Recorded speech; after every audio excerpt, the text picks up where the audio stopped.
Now, Defence Minister Richard Marles, as we saw at the beginning of the program, has confirmed that Australia will not send a warship, as asked by the Americans, to defend one of the key trade routes in the world in the Red Sea, rejecting a request from the US. Up to 6 additional ADF personnel instead will be deployed to assist in the operation. So Richard Marles, here he was today, defending the decision while speaking exclusively to Sky News' Kieran Gilbert. This is a decision not being made on the basis of capability in that sense. This is a decision being made on the basis of where our strategic focus needs to be. We still have very significant capability within our Navy. I must say the Minister does not fill me with any confidence at all. Now, joining me now is Nationals MP Barnaby Joyce. Are we living in some sort of a sick joke here, Barnaby? I mean, we had the Defence Minister having the gall to stand up and say we're tripling our resources in the Middle East. He's going from 6 people to 15 in Bahrain. Well, I'm sure that'll keep the Houthi rebels at bay, won't it? I mean, we've got these people, so just so Australians know, like, if you have a look at it, I suppose you've got England there, you've got the United States over there. They can trade, but for us to trade, we have to send things through the Red Sea, through the Suez Canal.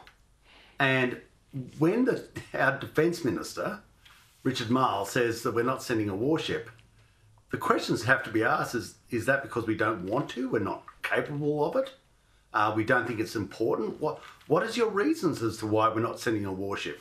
This is absolutely 100% in our national interest because we trade. We need to use that sea lane. That is so important, paramount to Australia's interests. And it's not just they've asked Australia, they've asked so many countries around the world. And we've just gone to them and said, look, it's really important we have AUKUS, it's really important. You know, we're great allies, you know, we need those nuclear submarines. And we really, really do. We really do. And as you know, the Americans say, well, by the way, can you send up a ship to help us out in the Red Sea? And we go, no, what we're going to do is send a few people to your office in Bahrain. We'll send it, because that'll have the Houthi rebels hopping. They'll be, by the time they find out that we're sending 6 or 7 more people, 12 more people to an office in Bahrain, mate, they will stop immediately. You reckon this is politics, or is it a budget decision? Is it that the Navy doesn't have the resources? I mean, both sides of government are being guilty of not spending enough on defence. We'd have to accept that. But every time we've been asked by the Americans to help, we have helped. And I made the point at the beginning of the program, you know, what are we thinking is going to happen if we're threatened by the Chinese? We just expect the Americans to go, oh, well, I know you didn't send a ship, but we'll come and save you. Well, they might send down a few clerks, and they can sit in Red Hill, and you know, we'll be able to say, well, that's great. You know, we've got a whole heap of people straight out of West Point, and they're operating computer screens in Red Hill. We're safe now. No, we'll want something a little bit more substantial than that, won't we? And that's why it's so very, very important that we are seen. Not just we say we're a strong but we act like a strong ally, and.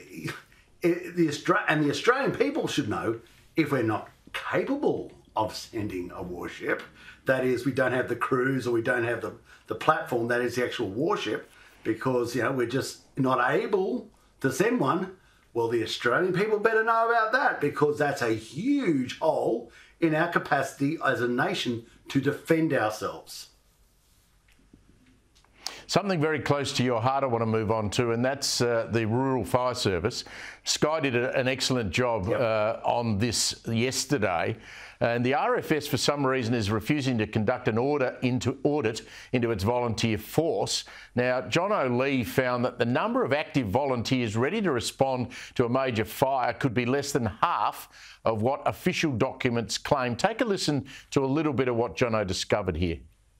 The RFS told Sky News it had slipped to 71,000 members, of which 56,500 are operational.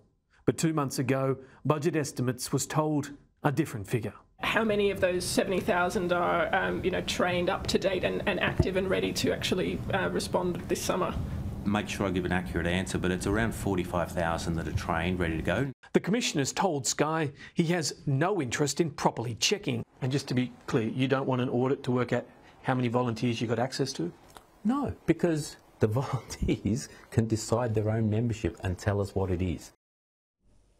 Barnaby, are you shocked by that? Well, the first thing I'd like to say is the Rural Fire Service is incredible. I mean, I live in a Rural Fire Service area. I mean, they're the people you get on the phone to and talk to if you've got a fire that breaks out, lightning strike, hits a tree, a couple of weeks later, breaks out, and you know, it's your local people with their names emblazoned. You know, Woolbrook, Walker, Limbri, their names emblazoned on the side of their rig as they come out. So in our area, I don't know about the numbers. People are pretty good about attending to their duties and turning up. But it sounds like a bit like the Defence Forces. The numbers on the book is not necessarily the numbers in the paddock. And you know, I suppose we should get to the bottom of it. But I don't want in any way, shape or form to slight the Rural Fire Service, because without them, in my own personal experience, your place would burn down, your house would burn down. When all else fails, they're the ones that turn up in the big red truck to put out the fire. Well, let's hope you don't need it in your region over the Christmas period. Have a great Christmas break, and we'll talk to you again next year, Barnaby. Thank you very much for that. Barnaby Joyce joining us there from Tamworth.